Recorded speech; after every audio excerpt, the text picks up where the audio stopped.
alors c'est vrai, on s'est rencontrés en 2008 à l'Institut musical de formation professionnelle, voilà, qui est une école de jazz. Ensuite, on est rentré au conservatoire d'Aix-en-Provence et on était en jazz classique, musique actuelle. Et on a toujours bossé ensemble, on a toujours travaillé ensemble, donc voilà, on commençait un petit peu à se connaître.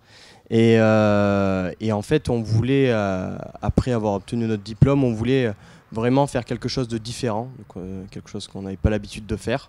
Donc, et une musique qui soit axée un peu grand public, voilà. Et du coup, on a voulu.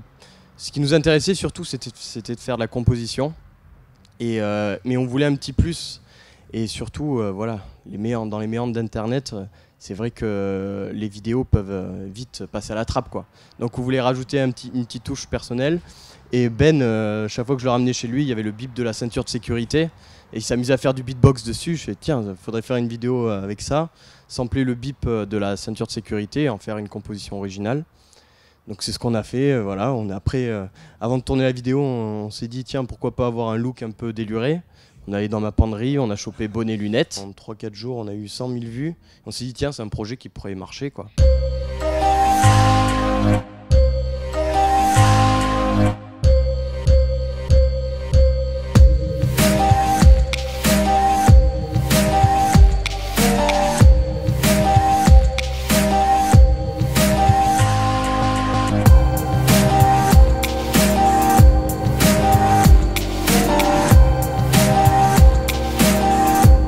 C'est vrai que cette vidéo, bon, on continue à sortir nos vidéos, une vidéo par mois il me semble, et au bout de, c'était quoi, 5 mois après, il y a cette vidéo, on l'a sortie, bon, on s'est dit ça va faire comme les autres, ça va bien marcher, nous on était super contents, quoi, déjà. Et cette vidéo, voilà, elle est devenue assez virale, quoi, et je pense qu'on s'attend jamais réellement à un buzz. Donc bien entendu ça fait plaisir, sur le coup on se fait oh punaise c'est super. Après on n'avait absolument pas l'habitude de ça, donc on a reçu des tonnes et des tonnes de mails, ça devenait un petit peu la folie pour répondre à tout le monde et c'est devenu presque un petit peu l'angoisse, qu'est-ce qu'on fait, comment on va faire, parce que nous ce projet voilà, on voulait que ça reste un délire, donc, et on a eu pas mal de propositions assez sérieuses autour de ce projet et voilà, donc après on a fait un choix et là on se consacre entièrement à l'évolution de ce projet, quoi. Ah oui, on fait ça complètement, on fait ça à temps plein, quoi. On s'arrête pas, tous les jours on bosse. Là on a attaqué la tournée cette année, donc il y a pas mal de dates.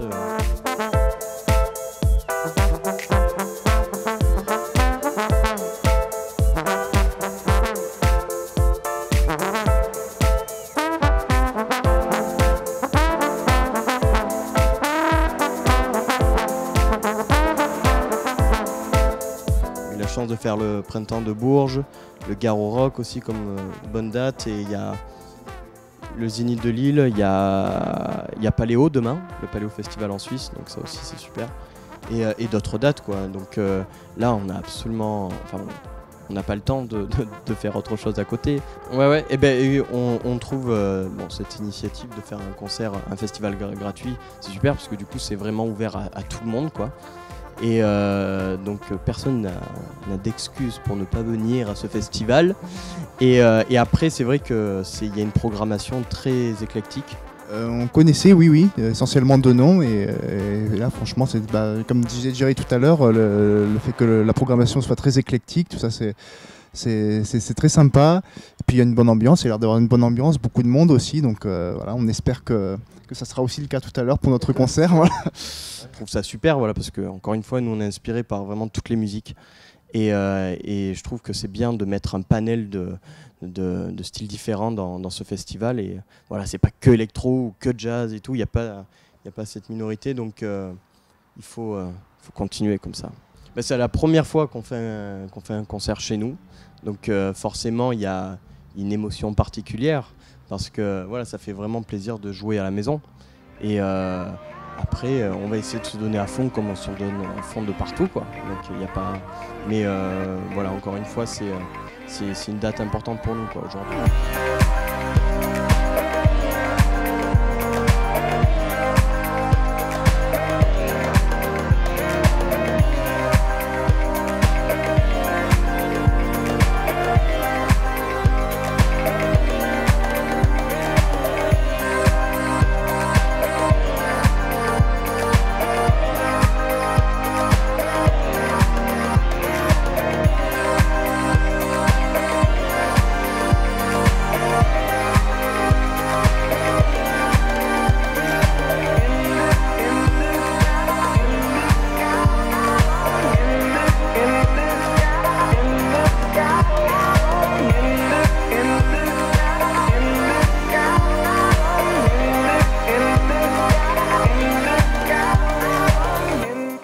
Ouais, ouais, c'est vraiment super sympa de jouer chez nous, quoi.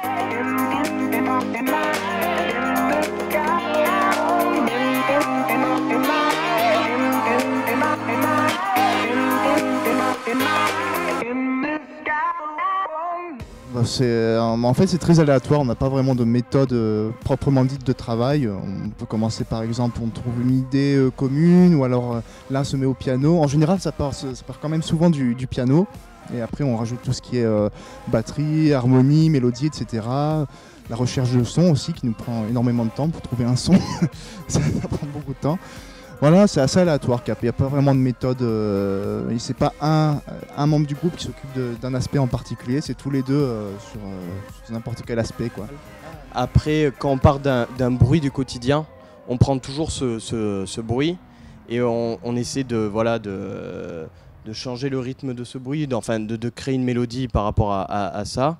Et après, voilà, comme a dit Ben, petit à petit, on essaye de rajouter d'abord les harmonies derrière et de voir qu'est-ce qu'on peut faire avec ce bruit, quoi. Juste rajouter que c'est aussi intéressant de travailler à partir d'un son de la vie quotidienne qui peut paraître insupportable, comme une alarme incendie, et d'essayer d'en faire quelque chose d'audible, d'accessible, quoi, d'agréable à écouter, quoi. C'est un vrai challenge, c'est très intéressant à faire, quoi. C'est comme une sorte d'amusement, quoi, de récréation, quoi.